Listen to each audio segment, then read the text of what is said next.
Martin Luther King, c'est celui qui a permis l'émancipation des Noirs, l'obtention des droits civiques et des droits de vote. Alors, il faudrait s'entendre sur émancipation, parce que lui souscrirait tout à fait à l'idée d'émancipation, mais l'émancipation, c'est compliqué. L'émancipation, il le dit lui-même avec cette formule célèbre, à quoi nous sert d'avoir le droit d'aller manger un hamburger au comptoir d'un café qui, jusqu'à présent, était réservé aux Blancs, si on n'a pas les moyens de s'acheter ce hamburger? Autrement dit, il n'est de véritable émancipation que de libération de l'oppression économique.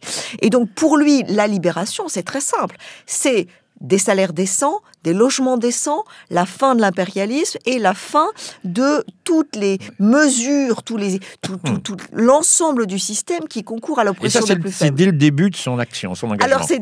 Alors pas de son engagement, parce qu'une fois de plus, il est pris dans un mouvement qui définit les termes de la lutte sans qu'il soit l'initiateur. Par ailleurs, il faut quand même garder à l'esprit qu'on est dans une période d'hystérie anticommuniste où la moindre sympathie marxisante vous cloue au pilori et discrédite le mouvement. Si bien que celui qui est l'un de ses conseillers les plus importants dès le début et dont il devra d'une certaine façon se séparer, c'est Bayard Rustin, qui, non content d'être un ancien militant communiste, était aussi homosexuel. Ça faisait beaucoup à l'époque.